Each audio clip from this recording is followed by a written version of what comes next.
Hey, everybody. Welcome to the Tactical Traveler. I'm so excited to be here today. And we have a very special guest coming all the way from right now in the Ukraine.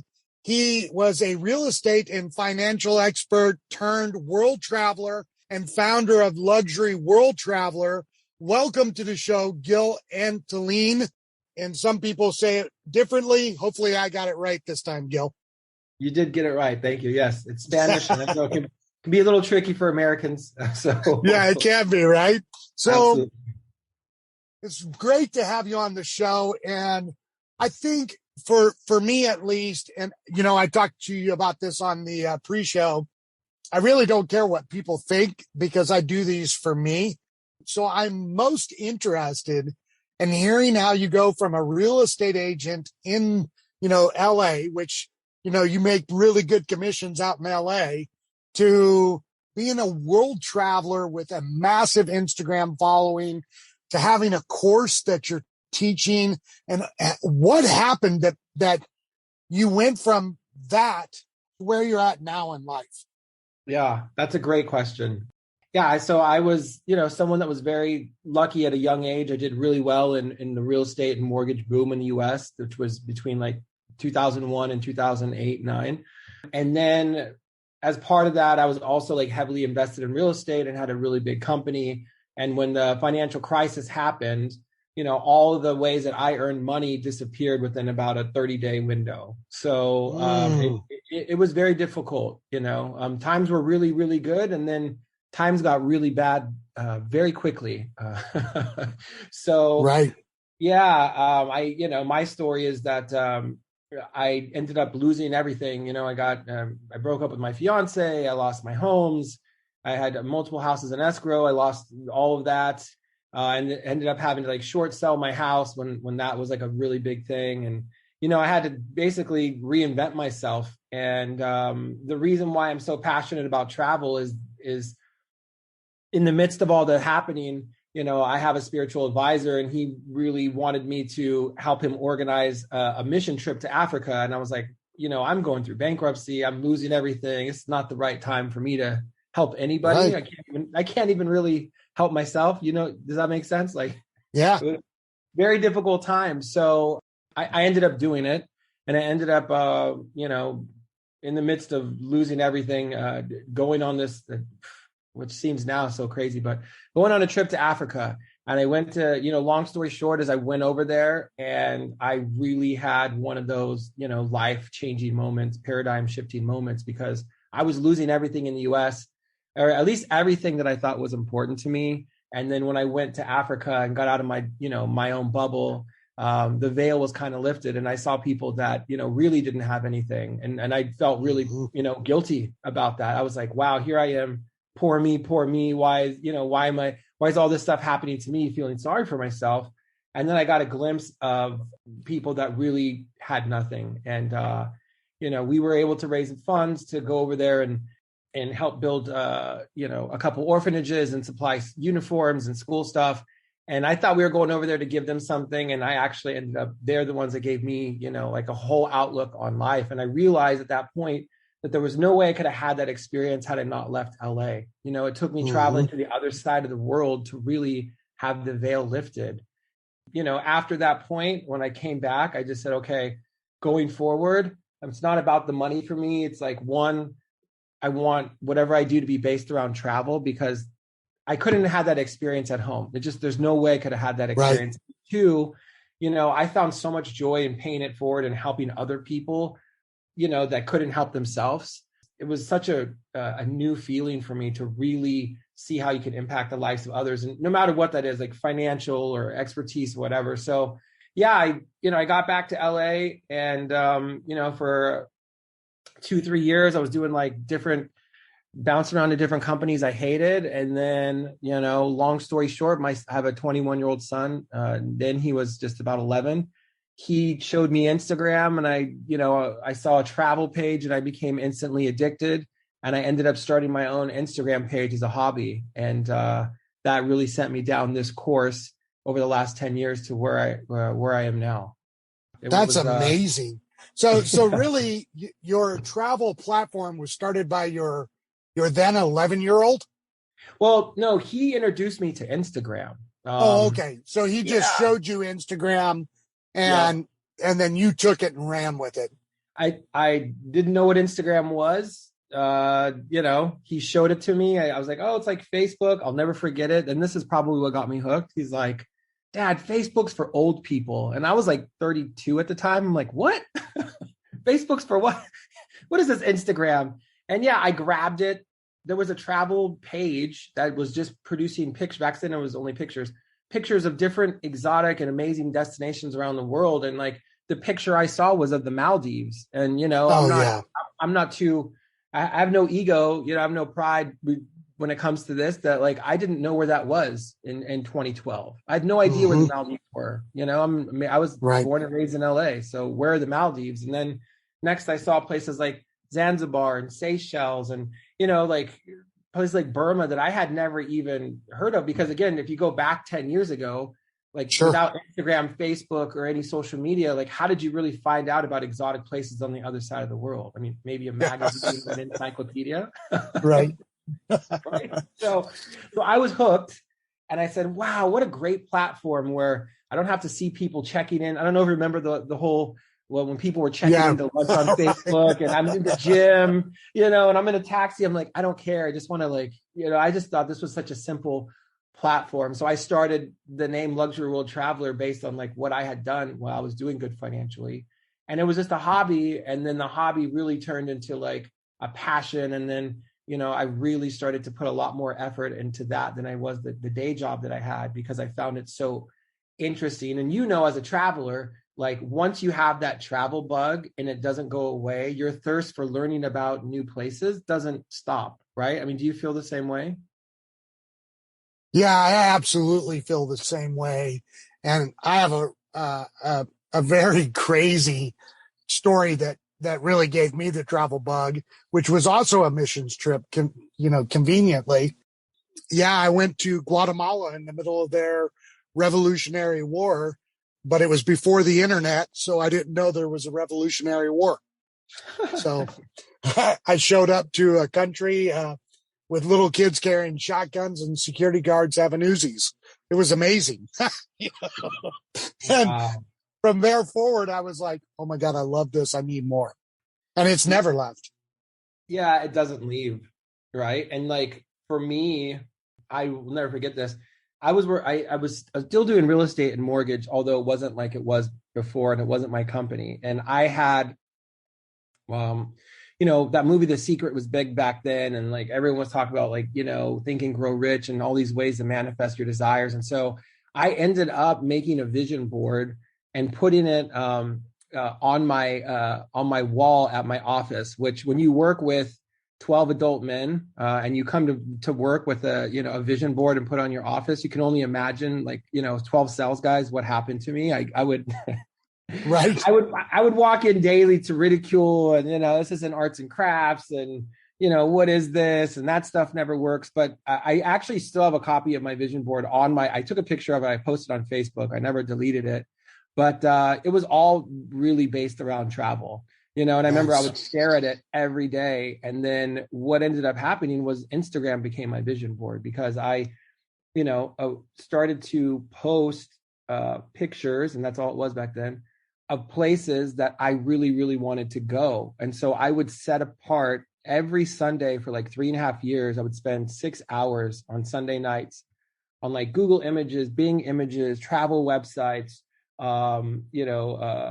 professional photographer websites, and try to find the absolute best pictures of certain areas I wanted to highlight, even though I hadn't been there. And, I would sit there and I would imagine myself being in like the Maldives or being in like Fiji or being in like Bora Bora, places that just seem like a dream. And then, every day I was posting this on my Instagram, and like that really turned into like a vision board for me, right? Of places that I wanted to go. Yeah. So I just was very passionate about it. And I know it sounds crazy now, but for the first 4.5 years, I was posting 6 images a day. And I never missed a day, not Christmas, not Easter, because I was just so passionate about like sharing different places. And back then we would like highlight a destination for a week.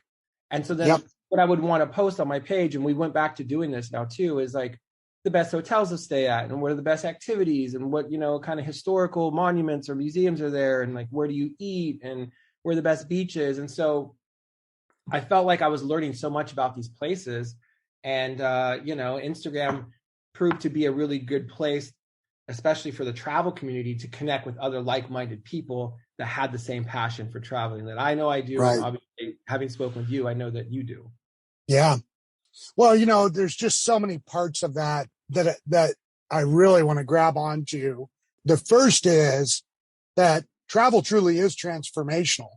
Like when you really get away from the checking off the major, bucket list items that everybody else in the world does, and you just take a step back to actually immerse yourself into the culture and the people, like you can't help but to come away a different person. Speaking of Africa, I was so shocked to learn that doctors make like $40 a month. You're like, what? Like, how is that even possible? And Yeah.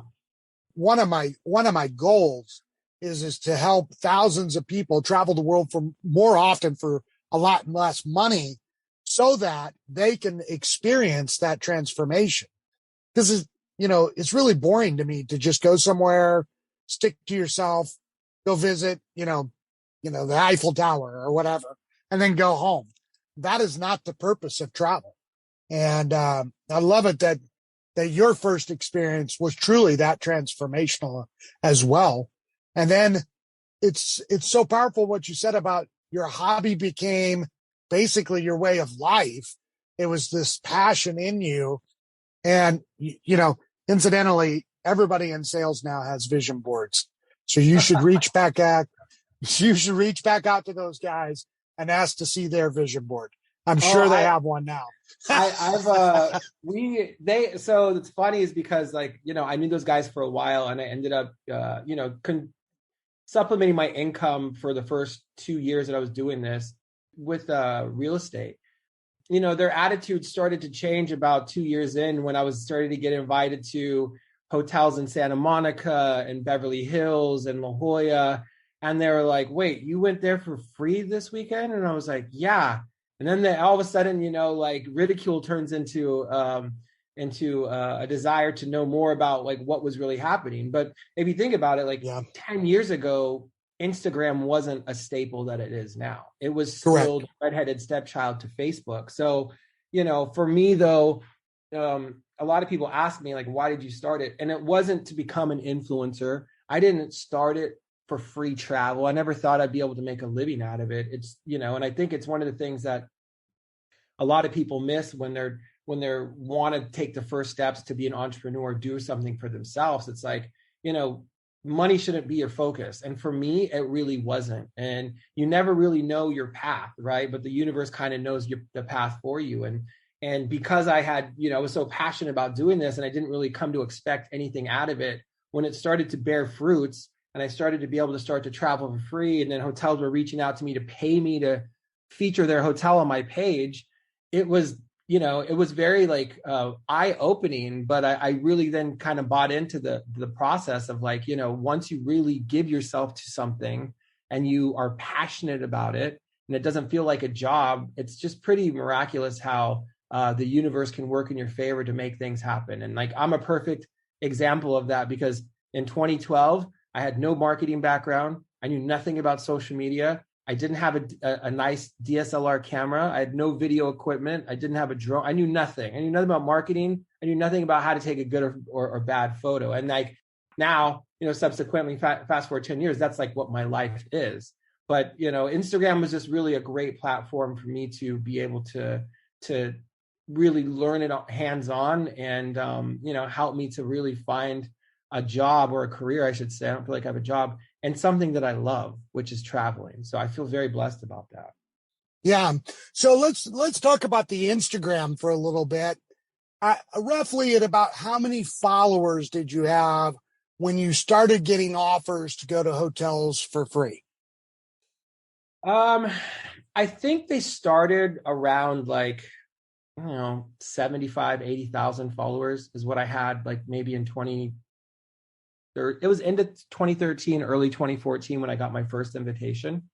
And I remember, because I'm 44 now. I wasn't a kid. When I got my first invitation, I actually emailed the hotel and insisted to talk to the owner or general manager because I thought like one of the guys in my office was playing a prank on me.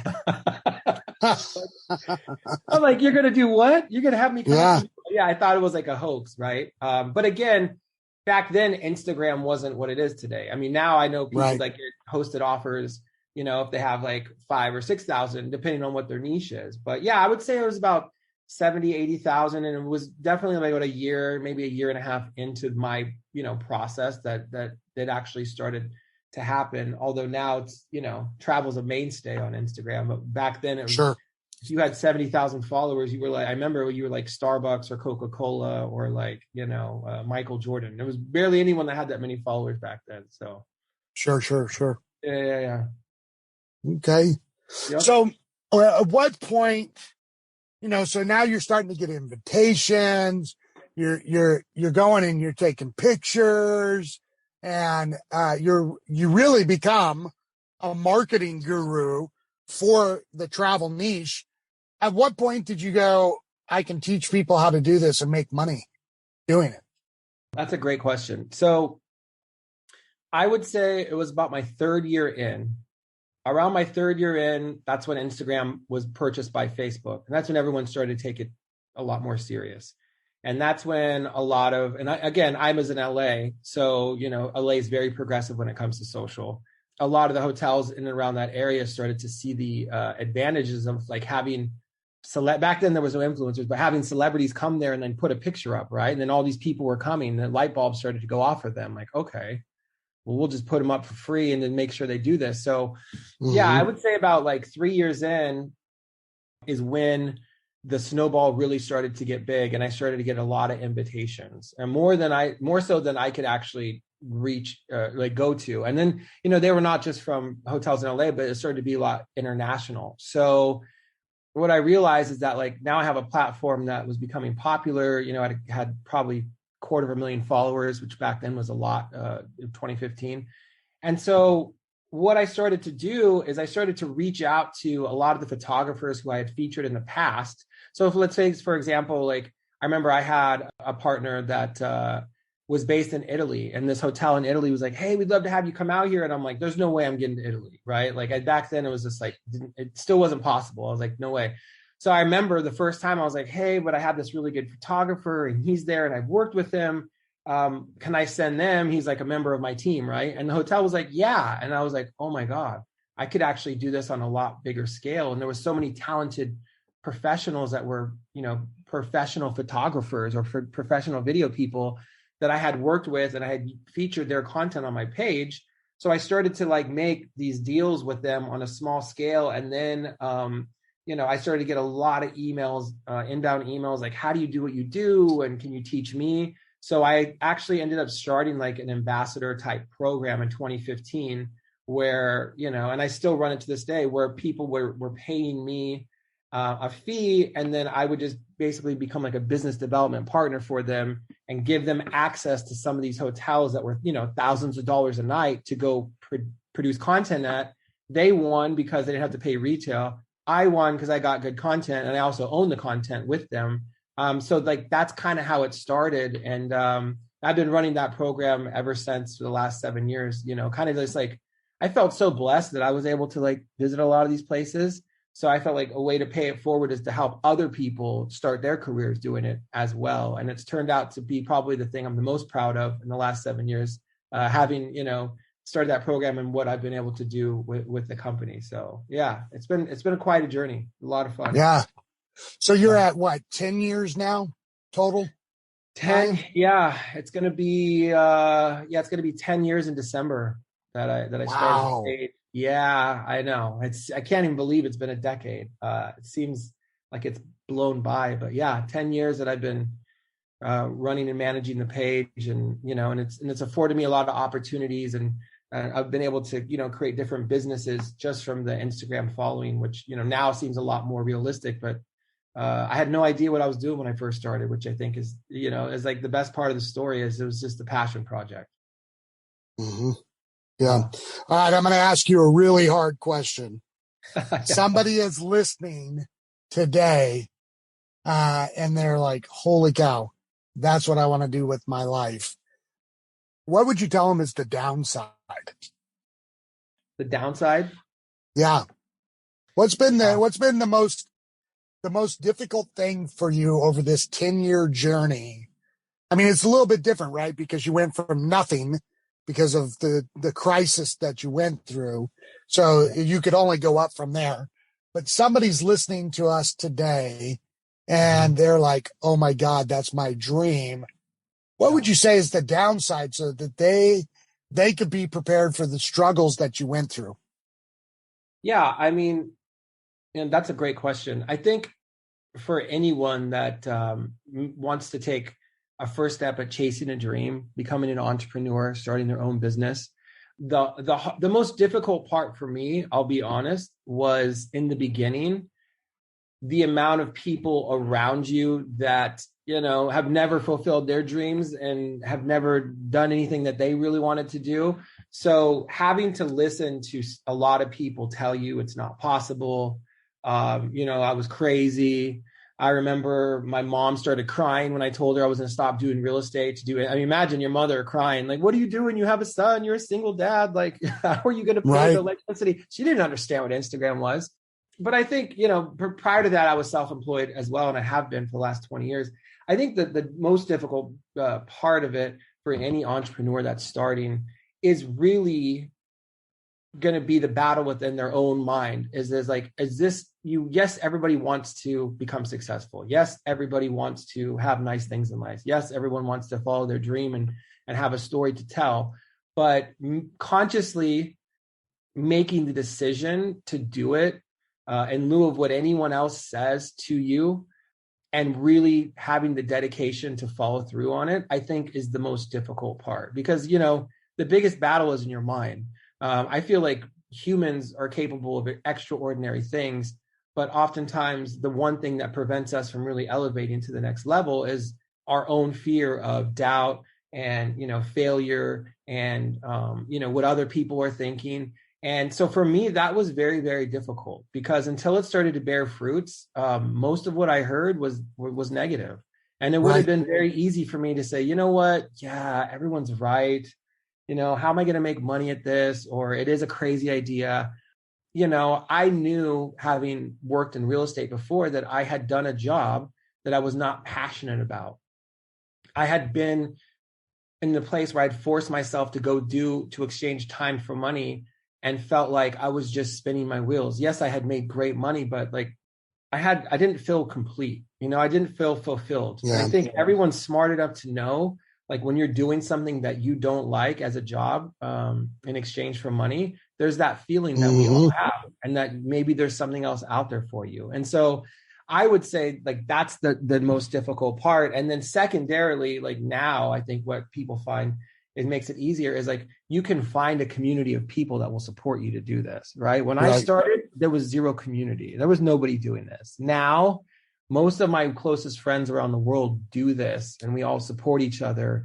And that's part of why I started my ambassador program. So, a journey is always easier when you have people around you that are on the same path and are doing the same thing. So, like, one, making the conscious decision, but then two, having that support. Because, and this, being an entrepreneur is not easy. And it's not all been peaches and cream. It hasn't all been, puppy dogs and ice cream for the last 10 years. So, you have to be ready. You have to know that there are going to be those days, but those are the days when you lean on your community and your friends that really support you and are doing what you're doing, because they'll help push you through it. Yeah. So my story is a little similar to you in that regard, in that, I started this 4 years ago, and I've had lots of dream killers as well, and people that were very negative. People who need to pursue their dreams.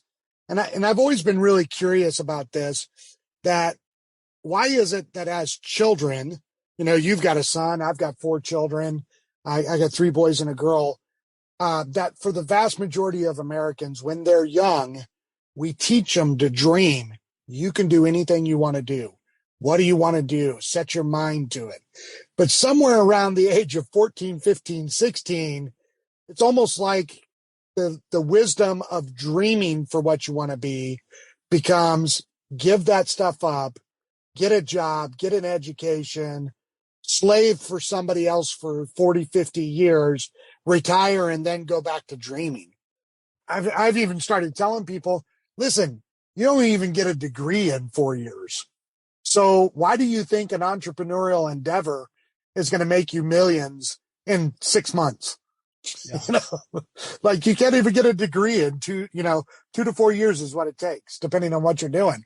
And I think that if people would begin to look at their dream from the vantage point of, if this is going to take me 4, 5, 6 years, or even if it takes me 20 years, it doesn't matter, because I'd rather do 20 years of doing what I want to do than 4 years of being somebody else's slave. Yeah. No, 100%. And like, I can tell you this from personal experience, there is a very big difference between having a job and a career. And I think that's what a lot of people don't understand. Like a job is just a straight exchange of time for money. And when you have a job, you look at the clock throughout the day and you're like, oh my God, it's only 10 o'clock. I have 6 more hours. Oh my God, it's 3 o'clock. I have 3 more. Oh my God. And then like the buzzer sounds and you're out of there. Whereas like when you have a career, like I have no sense of time when it comes to weekends, working late nights. The other night we were on the phone. Remember, we were doing the pre-call. It was 11:30 at night for me. Like that all goes away, and you don't seem like you ever have enough time because you're doing something you're consumed. But like I am lucky enough where I get to wake up every day and I get to do things like this, where I'm on podcasts with you. I'm training people on different things in travel. I'm setting up our trips and our projects. And everything I do focuses around travel. And because that's my passion and because that's the thing that I love, I never get sick of it. Like I could sit here and do your podcast and then record 5 other ones with other people talking about the same thing. But because I'm passionate about it, absolutely, you don't ever tire of it. And I just think, one of the things that I don't know if you've ever, how much you listen to Gary Vee, and a lot of people have different opinions on him, but once he said something that was like so impactful for me. He's like, if you ever, the saddest thing in life is regret, because you can never go back and change things in the past. And he's like, if you ever want to, put that knowledge to the test, volunteer time at like a convalescent hospital or a place where, there's elderly people, and befriend one of them and really ask them about the things that they regret in life. And so many of those stories, and even the ones that I did, so many people regret never having taken that chance, right? They allowed their parents, their sisters, their brothers, their friends, that inner circle and the people around them to dictate what their life became. And then as you come to the end of this experience and you look back through different eyes, you realize that like none of what they said really mattered. The only thing that matters at the end of the day is if you can look back at your life and feel like you lived a fulfilled life and you did pursue the things that you really truly desired. And like you said, it may not happen in 6 months. It may not happen in a year. It may not happen in 3 years, but I can tell you what, the last 10 years of my life, I would not exchange for anything. And the same people, i.e. like my mom, that were crying when I made the decision, ask me how many amazing vacations I've been able to take her on.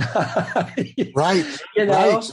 It's so funny how opinions are very, are very fleeting and can be changed. And those same people that might be the ones to try to deter you from chasing your dreams will shortly become the same people that are asking to become a part of it. And so like for me, seeing that, I said, wow, like don't ever let someone else dictate what your future is going to be, because again, their opinion could do a 180 in a matter of years, and then you wouldn't have really cared what their opinion was in the first place.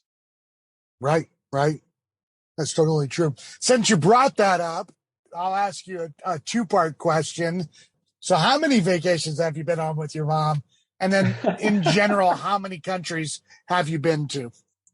Yeah, that's a great question. So I have sent my mom on cruises to she lives in Oregon. She loves the outdoors. She loves the woods. She loves the mountains.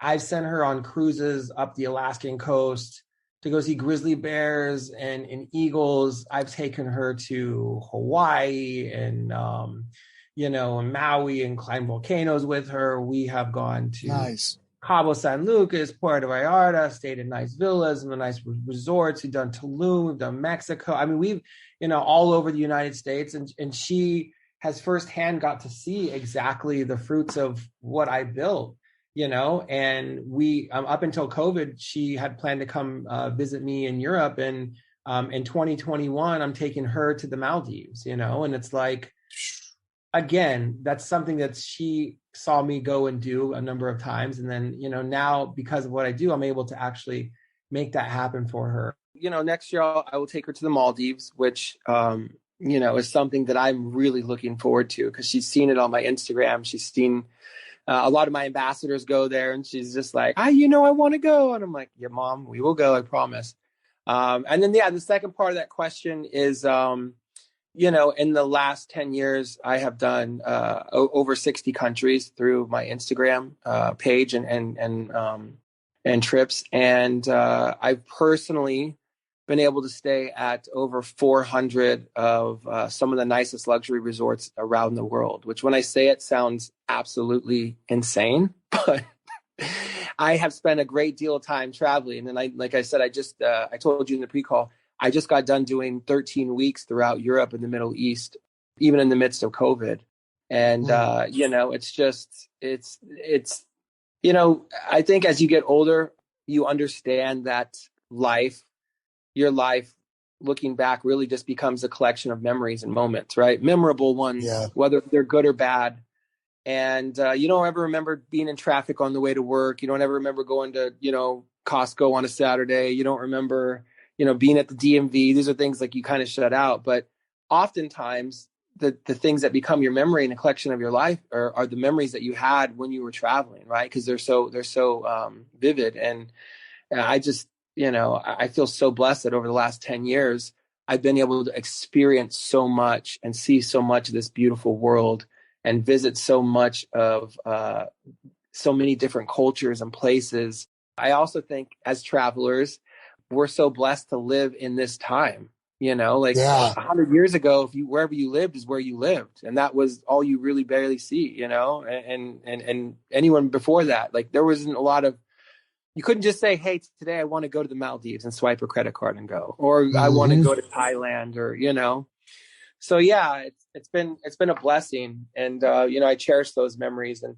again, just like you, that's why I'm so passionate about what I do, because I love to be able to train other people to do what I do and see them be able to have those experiences. Because one, not only for the memories, which are awesome, but two, when you travel internationally and you do immerse yourself in those cultures, I feel like it's the best real life education anyone can get, and it teaches you values that are important, like acceptance, right? Yeah. Like you realize as humans we have way more in common than we do that are different. And even though media and countries have their own agendas on why they want to keep us really like fractionalized and segregated, I've never been to a country where I was like, I'll never go back there. Or I've never been to a place where I'm like, the people there they were right. They're all horrible. It's quite the opposite, and Right. and it's really helped me become, I feel like, a better person, much better person. Yeah. But this is a good segue too. So talk to me about your course. What does it look like? I mean, we talked a little bit about it on the pre-call, that it is super intense. 91 videos, I think you said. Tell me a little bit about the course and how somebody can access it, and just kind of fill in the details for the listener who hasn't had a chance to follow you on Instagram yet.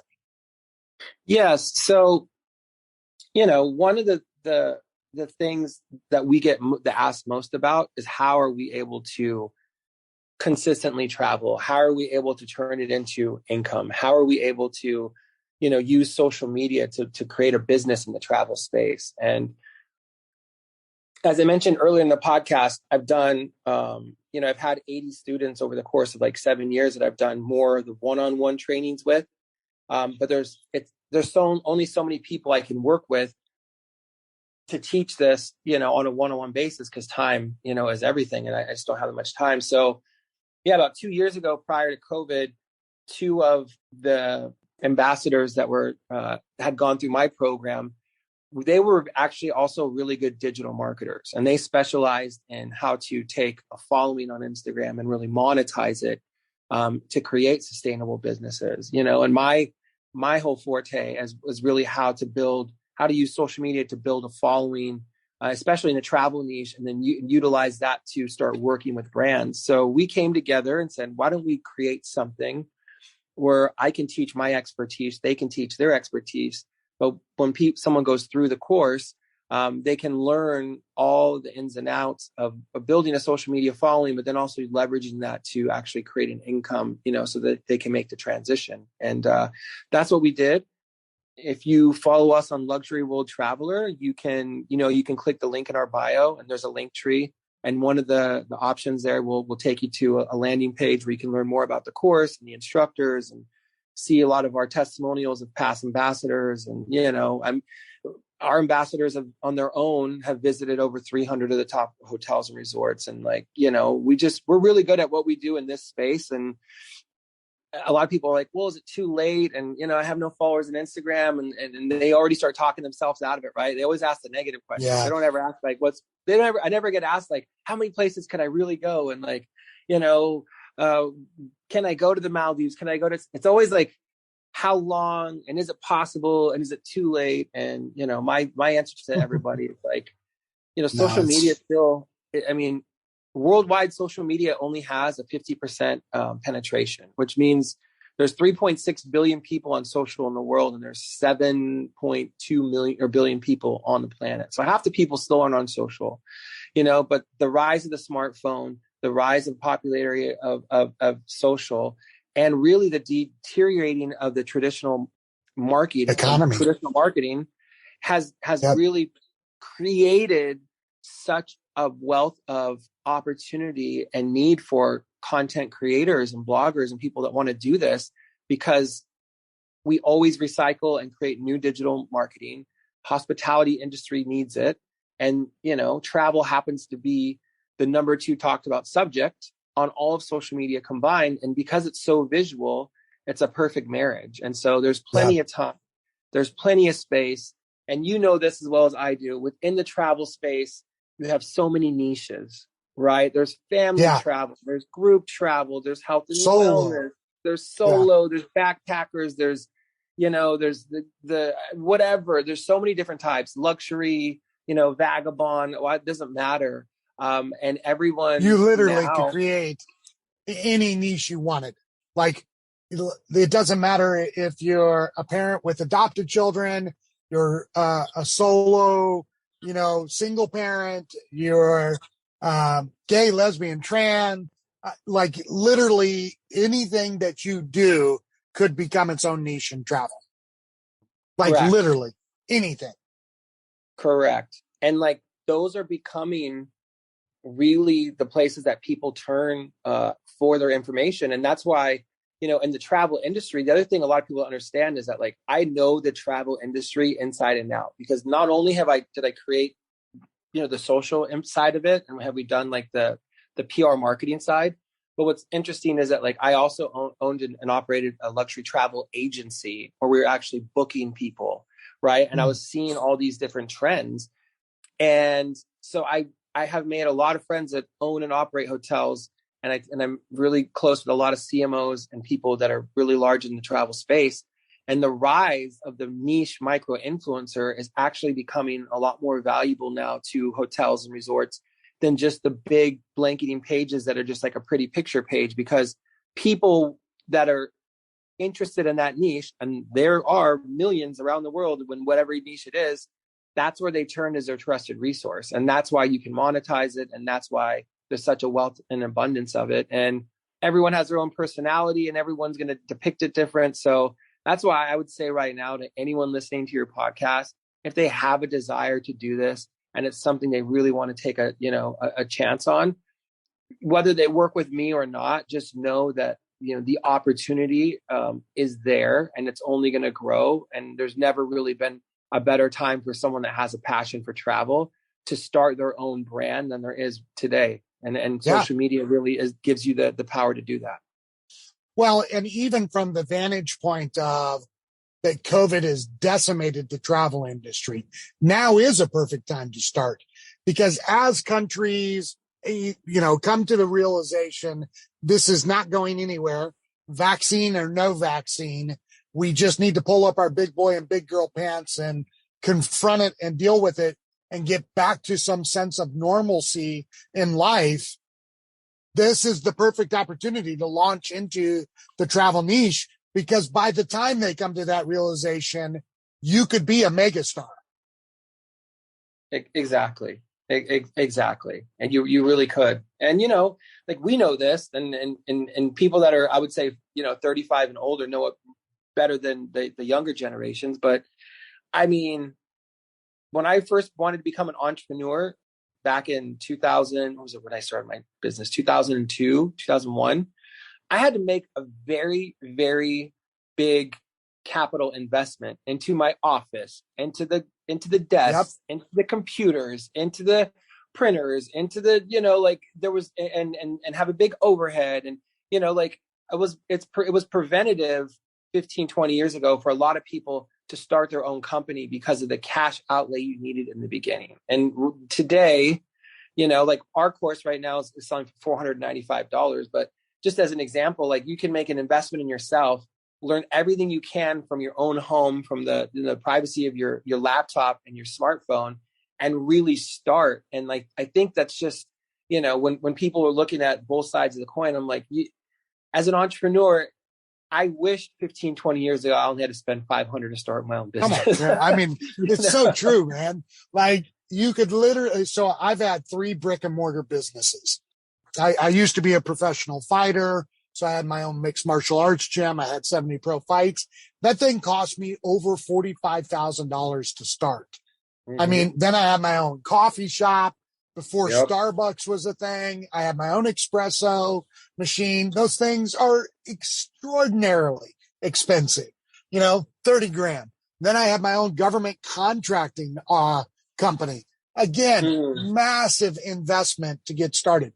Social media and what I do now online is by far the least expensive overhead to get started. And it truly has been the most profitable.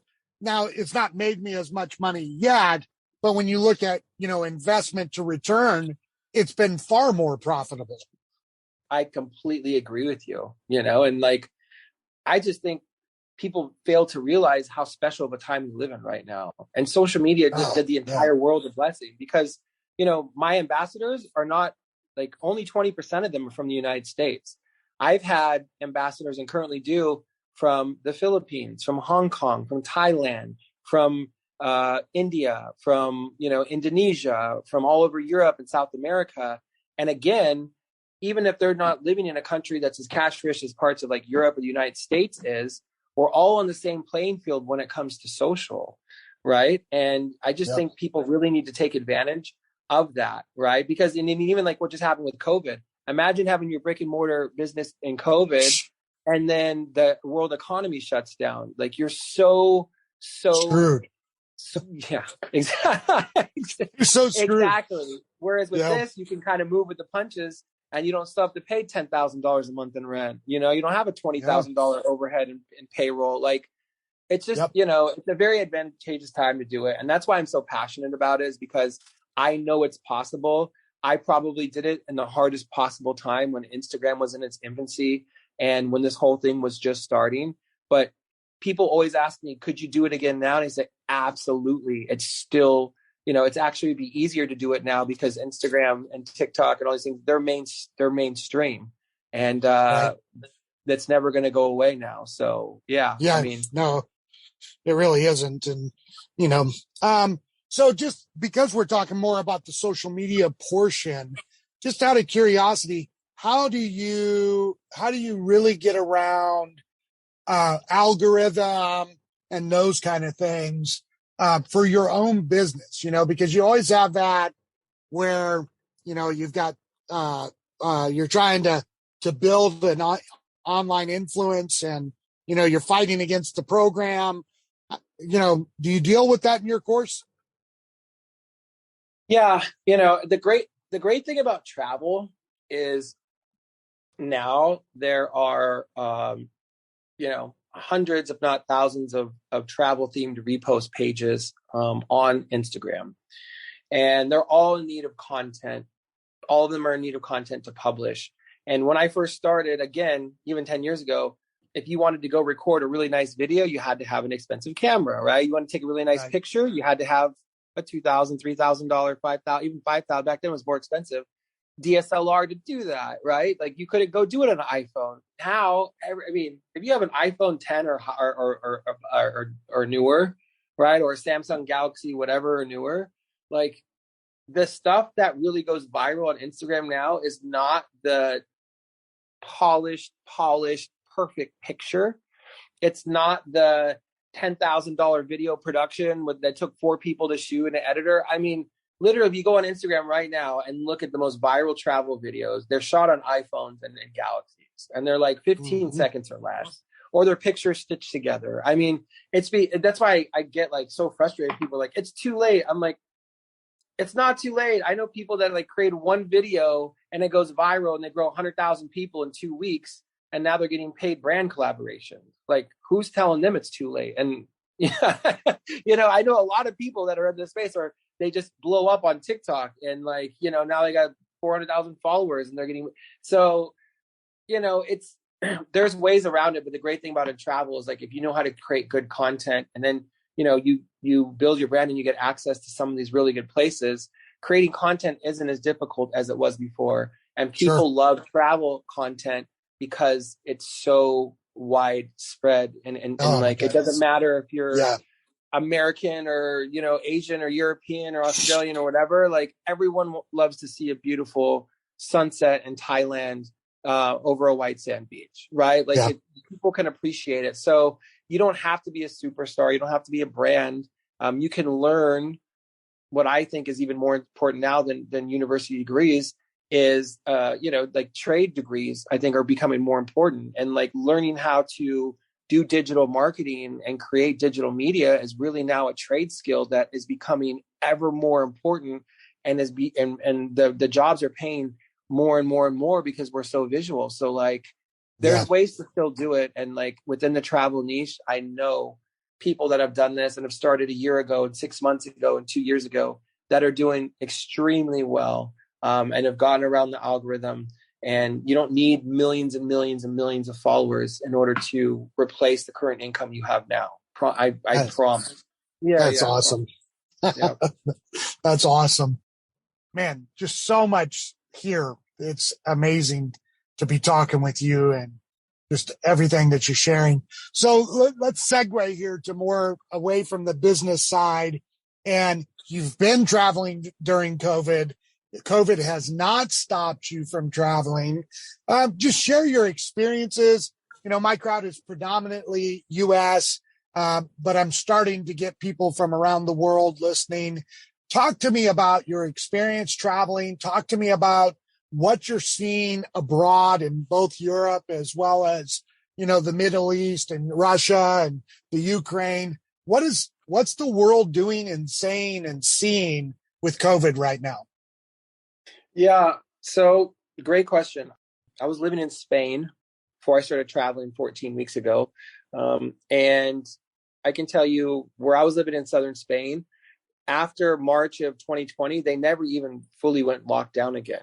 It was pretty open for tourists. The number of people that you could have at tables and indoor dining fluctuated a little bit. There was intermittent curfews that were imposed, which I think are just ridiculous. I don't know how that stops COVID at all. At 11 o'clock, I didn't know it goes COVID to had bed. a bedtime. Yeah, right? I didn't know COVID had a bedtime. But in Spain, like it was pretty wide open. I mean, you still have to wear masks in public and stuff, But, from there, I traveled through the Middle East, Dubai, Egypt, Turkey, and all those places. None of them required a vaccine. All of them required PCR tests.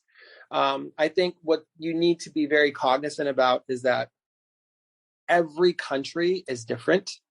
So for me, I just was very tactical in the routes that I was choosing and which country I was going to another. Europe is starting to get more stringent.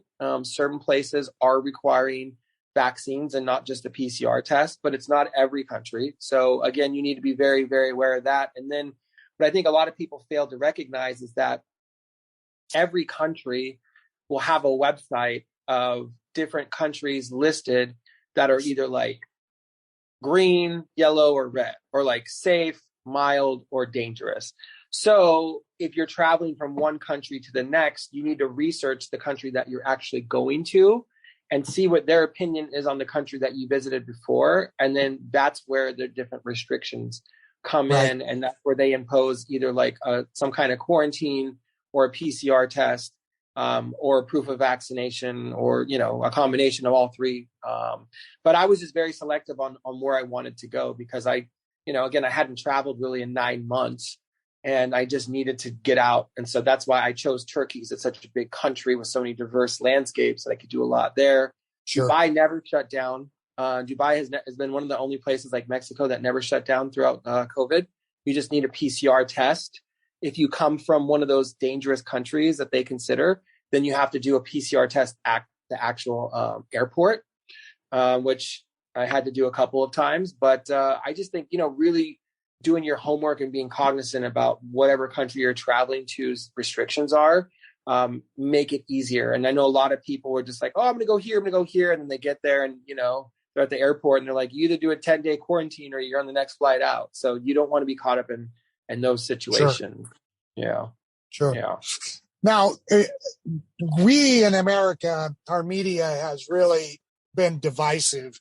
And we're not seeing a lot of the information which you and I talked about on the pre-call, but Europe is starting to really rebel against the mandatory vaccine cards, and the idea that the countries have the authority to do this. Can you talk a little bit about that? Because you were just there and you've seen some of that. I don't want to make it super controversial, but I want my U.S. listeners to know that it is not what we're being told. I think Europeans are even a little bit more progressive than most of the United States. I would compare them to more like California, a state that's very liberal and proactive when it comes to these types of restrictions. And there have been large scale protests in most of the larger European cities or countries, or the cities within the countries, like Paris, like London, like Rome, where the people that live there are just fed up, right? Like they just implemented in Italy that you can't even take a train, which is one of the ways most foreigners travel throughout the country without proving that you've been vaccinated. And it caused a huge problem because, those types of restrictions, especially for like the number one visited country in the world, provide barriers to entry for tourists, which then mean tourist money doesn't come, which then means, people's financial livelihoods are impacted. And I just feel like so many people, especially in those like France, Spain, Italy, like some of the most visited countries, they're just so fed up with it. And, we're all human at the end of the day. And the more our pocketbook gets squeezed, the more we feel it, right? The more stress we get, the more volatile we're likely to become. I mean, because we have to survive. So, there is a really big undertone in Europe right now for them just basically being fed up with a lot of the restrictions that the countries have put up and the mandates that they put up. And people are, holding wide scale protests in large cities. And it's being met very violently by the governments over here. It has not been pretty. I'll leave it at that. If you don't believe me, go on YouTube and or Google, and it's there. Yeah, it's there. Yeah. Well, in Australia right now, their mandates, if you come out of your house without the proper, I don't know if it's documentation or, reason, they're literally arresting people for not locking down. And it's absolutely absurd to me, kind of what's happening across the world. And I shared this with you, it's absolutely absurd to me that these countries like France are protesting before Americans are. Like, our country was founded on protest, and it's just a very strange time when we look across the board of the world and we see what's happening. And the misinformation, which you and I talked about too, just the like I just saw a New York Times article, I want to say it was yesterday after we talked, that said protest of about 100 people in London. My buddy lives in London, and he's like, yeah, try more like 250,000 people. Yeah, no, like wide scale. It's wide scale. And again, back to my other point, if you think about it, like tourism in the United States is very regional on an international scale. When people from around the world think about going to the United States, they're not thinking about going to Topeka, Kansas, right? Right. They're not thinking about going to Toledo, Ohio. And they're going to what? New York, Miami, Vegas, LA, like mostly the coast, and then a couple, Chicago, Dallas, some places scattered throughout the middle.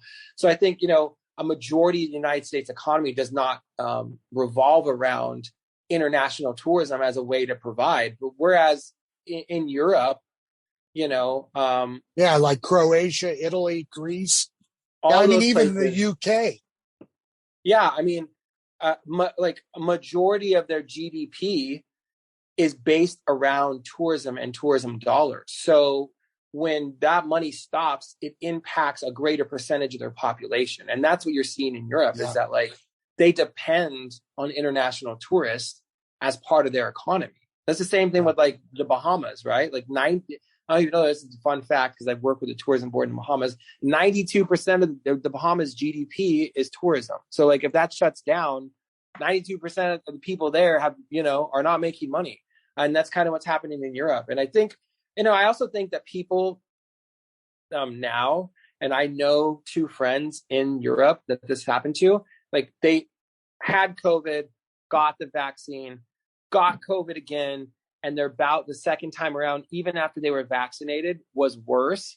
And people are starting to hear these stories, and it's starting to become more and more popular. And everyone's starting to realize that, like, what we're being told does not seem like the truth. And instead of this really being a worldwide pandemic where it could create, a wide scale number of deaths, maybe it's more of something that's being used to restrict basic human rights. And I think that's why you're seeing people really start to like take to the streets in Europe. Well, it definitely is starting to feel that way, right?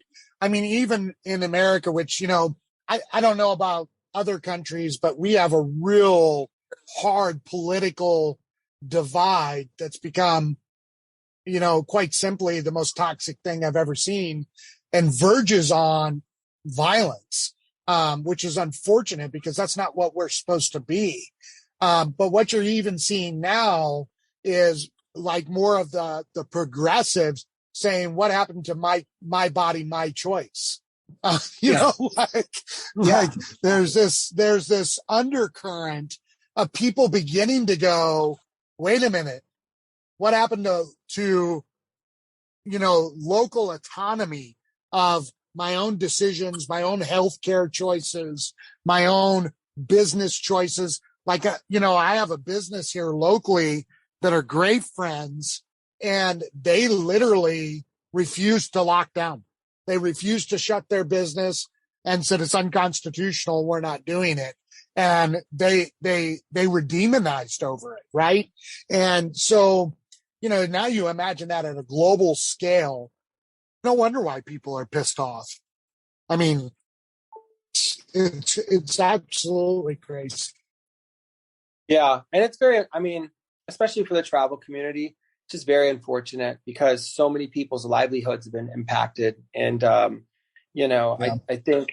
think it's been grossly over exaggerated how very dangerous this this virus has become. You know, I mean, like for people under, I think the statistic I saw the other day was like for people under 65 years old, it has like a 0.0004 mortality rate. So like, Yeah. it's not like Ebola. It's not like, you know, it's not a world killer. When it broke out, they were saying it was the next Spanish flu, which killed something like 2.5 million people. I mean, we just hit 600K. What's the best way for somebody to reach out to you and get a hold of you? Yeah, the best way really is find us on Instagram. Our handle is Luxury World Traveler, all one word. And, you know, if they look at the link in our bio on our Instagram page, there's a link tree there for people that are Instagram users where they can get in touch with us. They can learn about our ambassador program. They can learn about our course. You know, we have other marketing services that we offer if they're in the hospitality industry. That's probably the easiest way. Or they can go to our website, same thing, which is www.luxwt.com. And, you know, they can actually reach out to us there. We're a virtual company now. We have no more brick and mortar office as of 2020. So, you know, everyone in my company works independently all around the world. And, but we're definitely here to help if anyone wants to, you know, work with us or learn more about how to do this on a regular basis. And, you know, I just joined your travel group on Facebook, so I'll probably be active in there if they want to try to track me down there as well. Awesome. Awesome. Man, thanks so much for taking time out to talk with me today. And we'll see you around. All right. Take care.